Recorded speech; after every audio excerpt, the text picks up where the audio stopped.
Hello there, sword friends. Today I'm going to tell you about this sword right here. Now, this video is going to be more of a tour of this sword. I'm going to talk about using it as a practitioner, doing EI with it and the like, and I've cut with it a little bit, but honestly, not a lot. So I'm not going to break it, I'm not going to push it to failure, but I do have videos using Cloudhammer Steelworks swords where I have pushed some to failure, but I'm not going to do it with this one. This one was sent to me to hang on to, and that's why it's kind of been waiting at the back of the pile a little bit to review, but I have used it, I practiced with it, and now I can tell you about the experience of doing that. I'll link in the description down below swords that I've tested to failure from Cloudhammer Steelworks if you're interested in seeing how they hold up, and in short, that's usually pretty good.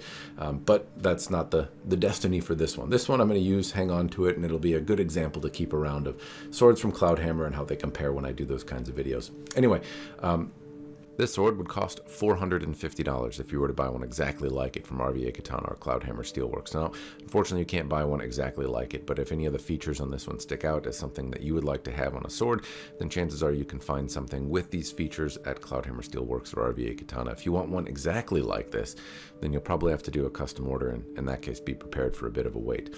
The long and the short of it is, though, that this SX105V steel is something that they offer as a multi-purpose cutter type steel, and you can get swords that have similar features to this for maybe around $350, $375. This one, though, would be about $450. Now, when I originally recorded this video, I actually thought it was $700. For some reason, that was what was in my notes. I was incorrect. Now, if it were differentially hardened or had some other maybe special stuff on it, but this one would be $450, and that's what I'd ask you to keep in mind as you hear my babbles and musings and ramblings throughout the course of this video. The kashra, the bits and bobs and fits and features. The kashra right here, the end cap, the main thing that I would say, or the only negative I would say, is that it juts out just a little bit. There's like a ½ millimeter where it's sticking out, and I wish that that wasn't the case. I'd like them to do a little better job of making sure the ska, the handle, lines up and butts in evenly with this. Now, some people might say, hey, I like some little extra retention here. I don't like the way it grabs my finger. It's worth noting, though, that nothing here is grabbing me in such a way where it's uncomfortable, it's causing me to bleed, or it's disjointing while I'm using the sword. It's more of an irritation visually. I can feel it, and I know it's there, and so I'm irritated by that. At the same time, it doesn't hurt. It's mostly a cosmetic issue. Speaking of the cosmetics, I can make out that these are clouds, and I can make out all the things on the fittings, actually. And so without going into great detail, I can tell you that this walks the line between crisp and muddy pretty well. I can make out what's supposed to be a drag and a cloud. All the features are there. At the same time, I think everything could be just a little bit crisper. Anyway, suffice to say, I can make out some of the clouds here, and I like that they actually kind of taper down and flatten out around the edge. Sometimes there's only the top is done and not the sides, and here the whole fitting has some detail, though it does get a little less detailed as it travels down the kashra and meets the ito. So I've already talked about the transition. It's not particularly great. At the same time, it's not bad. Where it meets the ito, though, is the knots at least are clean. They don't protrude a significant amount, and that, I suppose, brings me to the handle. So the handle is done with the ito that Cloudhammer has gained some notoriety for, and it feels like leather jacket material to me, in a good way, in that it is supple and it feels good in the hands, and it has like a nice grippy but also suede-ish kind of hand. I don't know, it feels really good in the hands, suffice to say. It's a great mix of kind of being gentle on your hands, like you're sitting in a lazy boy, but at the same time being tight enough where it feels like you're really in control of the weapon and it doesn't move around. But it's a very nice material. I've only seen it used in Cloudhammer, and I like the way it feels as ito. It doesn't degrade very quickly. It cleans relatively easily, at least insofar as I've had to do any of that. So the material is nice, and this one, the ito is just really, really hard. It's good. It hasn't loosened. The diamonds are relatively good. They do wander around a little bit, but overall the itomaki is reasonably clean and well done. Like I said, the knots don't stick out. The manuki are in here, and they're small and subtle, and they also don't make it protrude a substantial amount. They're placed in the right spots. The casting quality on the manuki is also, walking that line. As we go up to the fuchi again, we have a little bit of overlap. It's just one of those things where I wish, however much it costs, if it's a little bit extra, just make the lines here. It's reasonably clean, just not quite there. Anyway, I digress. There's a slight ledge. It's less than a millimeter. Same kind of story here. Didn't hurt. Just was noticeable. I could feel it there, but it didn't hurt me. It didn't jut into my hand. It didn't cause me to bleed. Wasn't anything other than cosmetically irritating.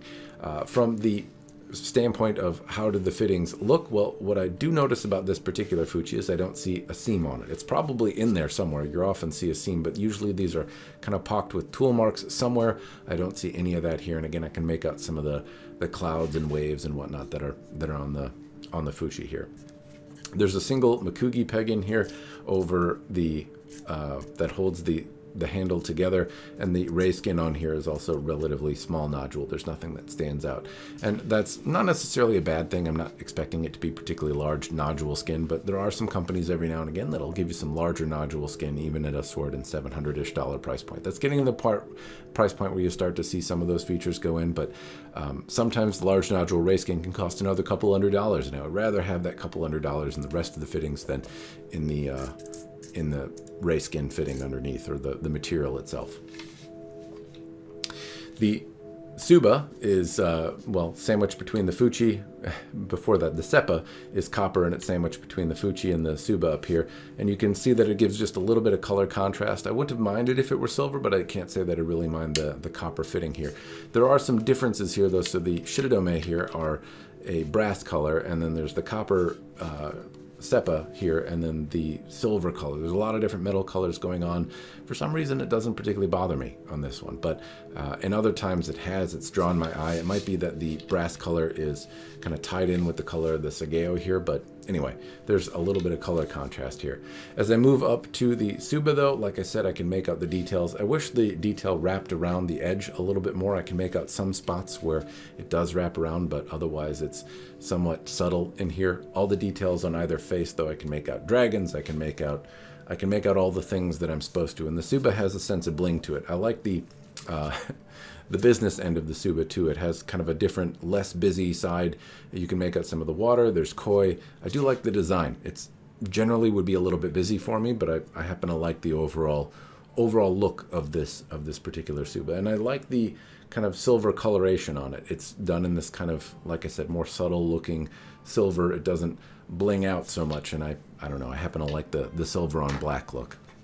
I'm going to talk about the habaki now, and this is one of the coolest things I have seen from Cloudhammer. I wish they did it more, and it has a wave and a moon theme on the habaki. It's really cool. It's a cast piece, and so rarely do I see habaki done in a way that's interesting. They're usually the same brass habaki, and nobody seems to want to do anything more or special with them, but this is one that is absolutely that. It has waves. You can see the blade through it. If this were a blade that were folded or had more detail in it, you would be able to see some of that detail in the hata through the habaki.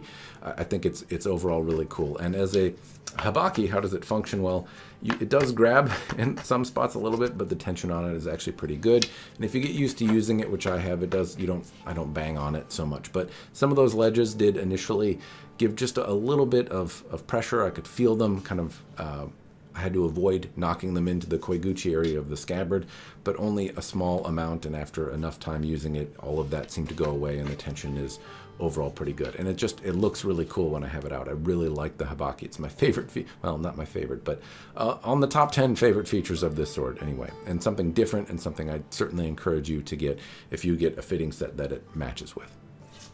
Moving on to the scabbard, this one has a horn koiguchi, a wood kurigata. The shiridome are not glued in.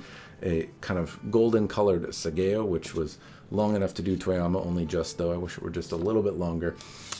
There is a ishime colored scabbard that actually tapers down. Now this one tapers down, but it gets actually pretty thin down here. I think it honestly tapers just a little bit too much, or it's not thin enough up at the top. I'm not sure which, but the taper takes a pretty substantial turn towards the latter third and thins out to fit this metal kojiri down at the end here, which I'm happy is on there. The metal kojiri is really nice, and also kind of brings the rest of the fitting together. So you see this little silver bit at the end. I happen to like the overall presentation here, but it does feel like it thins down just a little bit too much. It has to fit this kojiri. At the same time, I would either like the rest of it to be thin, because it just visually tapers down too much towards the latter third. Now, in terms of practicing with it, it hasn't been problematic. It doesn't wiggle around. It doesn't feel like it's going to break. But visually, it's somewhat jarring. Not terribly jarring, but it's something I notice as a bit odd. Now the blade, the pointy stabby part, is more or less a mirror polished thing with a big okissaki on the end. So this is also something that I really like, and actually may be my favorite feature. I like the okissakis on blades. This one draws and cheese knife, nice. Sometimes okissakis can get a little thin and they poke me. Sometimes they're a little harder to do EI with, but this one is still pretty robust out at the edge. And it has a yakote, which is ground in, but it's not polished in any particularly meaningful way. But the okissaki is certainly a pleasant thing to look at. The rest of the blade, though, doesn't have a whole lot of features.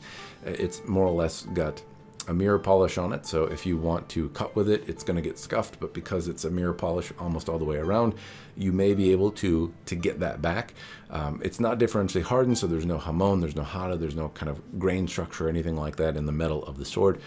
And the kissaki on it is really kind of the prominent feature. There's no bohi or much of anything else to talk about in terms of features that you see outside of what is typical on a katana. Now, in terms of moving it around, I'd have to say that this is a very pleasant experience. I've done EI with it a number of times. As I've said, I've had this for quite a while, and I've done EI with it quite a bit. And honestly, it's very comfortable.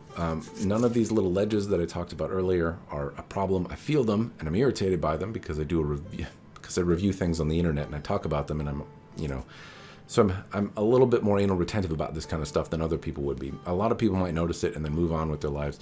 I'm trying to think about the experience of moving this around as I'm doing it, and so I notice this, but that's as far as that notice goes, is I can tell that it's there, but it doesn't hurt. So I say that, and I revisit that because sometimes there are ledges or things like that on there that catch, and they can either dislodge the fittings, they can move around, or they can be sharp and they can cut you while you're trying to do your technique, or they can rub on you in such a way where if you're cutting or moving it around, they eventually wear on you in a way that's uncomfortable, and that's not what is happening here, and that is to say that it's just a cosmetic issue. Apart from that, the Lazy Boy recliner Ito, very comfortable to move around. It's also very tight. I feel like I'm in control of the weapon as I move it, and all of the other little bits. The habaki, as I mentioned, was a little bit to get used to. It can make some raspy sounds given all the little textures that are on it. So if you're trying to do things very, very quietly, it can add to the challenge of that. But if you position it correctly and you find where that center is, then it is only tensioning on the top and bottom. There's a way for me to get it in there. I just have to fit it in, and it's harder. So it makes me think about doing, well, basically moving my side, and as I'm sheathing the sword, how to be very quiet. I have to be cognizant of that in a way that I am not typically, and I like that. It makes me train a little bit differently. Apart from that, it doesn't rattle. Everything is fit in there reasonably tight. And in terms of sharpness and cutting, I haven't done a lot of cutting with this one. I've cut with a lot of other Cloudhammer swords. This one, I'm trying to keep is in decent shape, I guess I would say, because I'll use it as a comparative tool in other videos. But pool noodles, water bottles, and the like all cut really well. It came reasonably sharp out of the box. I didn't have to hone up the edge or do anything with it, and it cut very well. It's a little short for me, but no shorter than many of the other samples that I tend to get, and I can't say that it pops noodles reasonably well. It cuts water bottles reasonably well. It's a pretty durable sword overall. I don't have any particular complaints other than, for me personally, it's a little short, but I like the okissaki on it. I think that's one feature that if you're going to get kind of a plain Jane sword, an okissaki has a kind of a certain charm to it that I really, really like. But I think it has a charm on regardless of which sword you get. I like okissaki.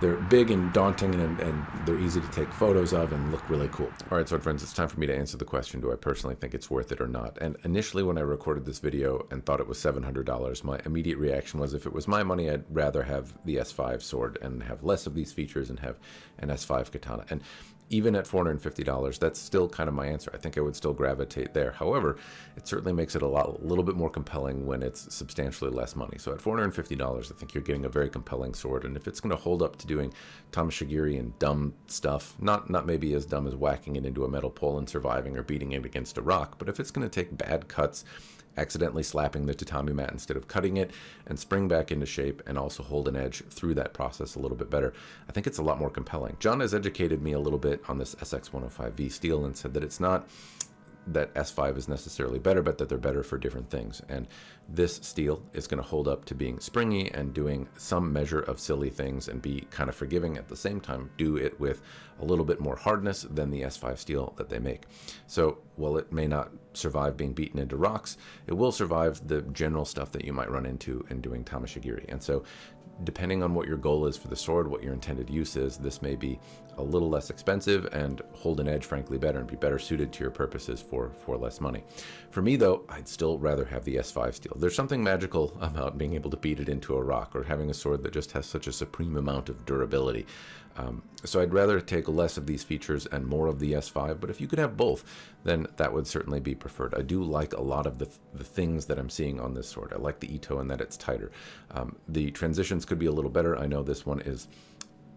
Cloudhammer may have improved in the time that I have taken to make this video. I like the okissaki, I like the geometry, I like the habaki in particular. I think it's really cool that they're doing some unique designs in the habaki in particular, because it's often neglected. I like the evolution and progress that I'm seeing here, frankly, but still I would prefer the S5 iteration if I were going out and buying a sword. Even at $450, I think their S5 stuff usually is around $500, $700-ish. I don't know. That steel just appeals to me a little bit more.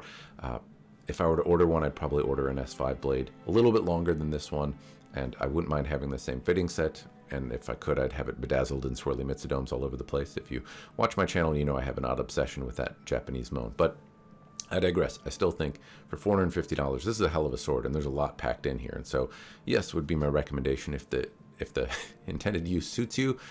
Absolutely. For me, you know where I would spend my money on S5 and swirly mitsudomes. Anyway, that's all I have for this video. Thank you to John at RVA Katana. Thanks to Cloudhammer Steelworks for sending this my way. I hope the video was helpful.